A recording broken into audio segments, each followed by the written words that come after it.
শিক্ষক দিবসের দিন শিক্ষকদের সম্মান জানাতে বাধা। ভাটপাড়া পৌরসভার অধীনস্থ প্রেক্ষাগৃহ দেওয়া হলো না বিজেপি নেতাকে, অভিযোগ প্রিয়াঙ্কু পাণ্ডের। শিক্ষক দিবসের দিন শিক্ষককে সম্মান ও সম্বর্ধনা জানানোই বাধা পৌরসভার। শিক্ষকদের সম্মান জানানোর জন্য পৌরসভার কাছ থেকে হলের অনুমতি পেল না বলেই অভিযোগ বিজেপি নেতা প্রিয়াঙ্কু পাণ্ডের। প্রতি বছরের মতো এবছরও শিক্ষকদের সম্মান দেবার জন্য বিজেপি নেতা প্রিয়াঙ্কু পাণ্ডে ভাটপাড়া পৌরসভার কাছে প্রেক্ষাগৃহ ভাড়া চেয়েছিল, কিন্তু অনুমতি দেয়নি পৌরসভা। এমনকি বেসরকারি হলগুলো যাতে না পায় সেখানেও বাধা দিচ্ছে বলে অভিযোগ বিজেপি নেতা প্রিয়াঙ্কু পাণ্ডের। এর আগেও মাধ্যমিক উচ্চ মাধ্যমিক ছাত্রছাত্রীদের সম্বর্ধনা দেওয়ার জন্য হল দেয়নি পৌরসভা। প্রেক্ষাগৃহ ব্যবহারের অনুমতি না মেলাতেই থেমে থাকেননি প্রিয়াঙ্কু পাণ্ডে। এই বিজেপি নেতা 1100 শিক্ষকের বাড়ি গিয়ে সম্বর্ধনা দিয়েছেন। এই শিক্ষকদের মধ্যে যারা চাকরিহারা যোগ্য শিক্ষক তাদের বাড়িতেও পৌঁছে গেছেন তিনি। প্রত্যেক বাড়িতে আমরা শিক্ষক শিক্ষিকাদেরকে সম্বর্ধনা সম্মানিত করে তার আশীর্বাদ নেওয়ার কাজ করছি। প্রত্যেক বছর আমরা কোনো না কোনো অডিটোরিয়াম কোনো না কোনো হলে কার্যক্রম করতাম। এবার কিন্তু যখন আমরা স্টুডেন্টদেরকে সম্মানিত করার প্রোগ্রাম করি তখন থেকে কিন্তু কোনো হল পাচ্ছি না, বাধ্য হয়ে পাচ্ছি না। জ্যোতি ফাউন্ডেশন হতে পারে কোনো ভুল করেছে সমাজের জন্য বলে ভাটপাড়া পৌরসভা পারমিশন দিচ্ছে না।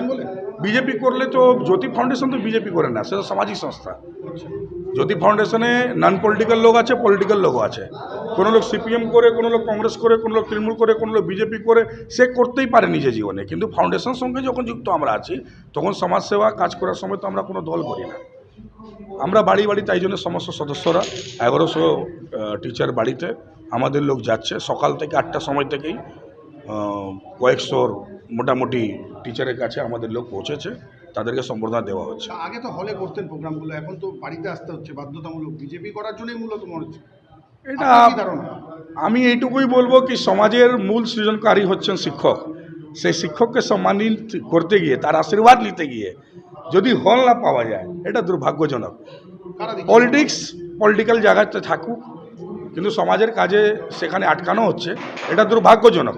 পশ্চিমবঙ্গ ইতিহাসে ভাটপাড়াতে যে ভোটপল্লী বিদ্বানদের জায়গায়, সেখানে বিদ্বান রকমেই আমার যদি বলা যায় জাস্ট লাইক একটা রূপ হচ্ছে শিক্ষকরা, সেখানে তাকে সম্বর্ধনা দিতে যদি বাধা হয় দুর্ভাগ্যজনক। শিক্ষক প্রদীপ কুমার সাউ জানান, ছুটির দিনেও শিক্ষক দিবসের দিন সম্মানিত হয়ে আনন্দিত তিনি। পাশাপাশি চাকরিহারা যোগ্য শিক্ষকদের প্রতি তার সহানুভূতি জানিয়ে তিনি বলেন, সর্বোচ্চ আদালতের নির্দেশ মেনে তারা আবার পরীক্ষায় বসুন। অবশ্যই যারা যোগ্য ছিলেন তারা আবার সফলতা পাবেন। ভালো লাগছে, একটা টিচার হিসাবে আমার সম্মান দিলেন, ভালো লাগছে উনি আসেন।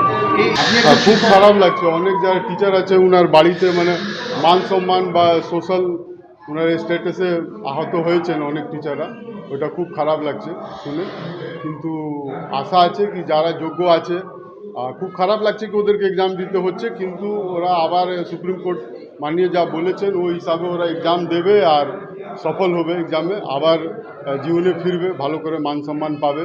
এই বলবো, মান সম্মান ক্ষতি হয়েছে কিন্তু ওরা আবার চান্স পাবে। যদিও প্রিয়াঙ্কু পাণ্ডের অভিযোগের কথা সম্পূর্ণ অস্বীকার করে ভাটপাড়া পৌরসভার ভাইস চেয়ারম্যান দেবজ্যোতি ঘোষ। তিনি বলেন, সম্পূর্ণ মিথ্যে কথা বলে রাজনীতি করার চেষ্টা করছে। ভবন নেওয়ার অনুমতি নেয়নি, তাহলে দোষ কাদের? জনগণ পাশে নেই, তাই এ ধরনের মন্তব্য। সম্পূর্ণ ভিত্তিহীন খবর। এই মিথ্যা কথা বলে আপনাদের মিডিয়ার সামনে এই মিথ্যা কথা বলে রাজনীতিতে বেঁচে থাকার চেষ্টা করছে। যদি ভাটপাড়া পৌরসভার ভবন নেওয়ার কোনো রকম আবেদন করে থাকতো, নিশ্চিতভাবে তার কাছে রিসিপ্ট কপি আছে। সেই রিসিপ্ট কপিটা নিয়ে এসে প্রশ্ন করুন, তাহলেই দুধ কা দুধ পানি কা পানি বেরিয়ে আসে। আপনি কি বলছেন, অ্যাপ্লাই করেনি? লোক কোথায়? ওই দুজন নিয়ে বাড়ি গিয়েই করতে হবে এসব প্রোগ্রাম। ভবনে আর অনুষ্ঠান করার মতন লোক নেই। তৃণমূল কংগ্রেস যেদিন ছেড়ে গেছে সেদিন মানুষও ওকে ছেড়ে এসছে। ওই যাদের কথা বলছে, এই প্রাক্তন সাংসদ বলুন, দেখেন এখন ভাটপাড়া একটা প্রোগ্রাম করতে হলে সারা বাংলা দিয়ে লোক নিয়ে আসতে হয়, লোক সাথে নেই। সবাই ভারতীয় জনতা পার্টির কথা বলছি, সবার কথা, প্রাক্তন সাংসদের কথাও বলছি। যেদিন দিয়ে ভাটপাড়া দিয়ে তৃণমূল ছেড়ে বিজেপিতে গেছে, উনি তৃণমূল ছেড়েছে ঠিক আছে, কিন্তু মানুষ ওকে ছেড়ে দিয়েছে, এদের সঙ্গে মানুষ নেই। প্রিয়াঙ্কু পাণ্ডে তো বারংবার বলছে সমস্ত হলে অ্যাপ্লাই করা ছিল। আপনি আবেদন কপিটা দেখতে চান না? আপনাকে বললেন, আপনি আমার কাছে দিয়ে প্রশ্ন করতে শুরু করে দিলেন। আপনি ওনাকে ভদ্রভাবে বলুন গিয়ে যে আবেদনের কপিটা দেখান। সময়ের বার্তা ডিজিটালের এই প্রতিবেদন আপনার কেমন লাগছে অবশ্যই কমেন্ট করুন। পাশাপাশি ইউটিউবে সাবস্ক্রাইব এবং ফেসবুকে ফলো করবেন। বেল আইকনটা অবশ্যই প্রেস করবেন।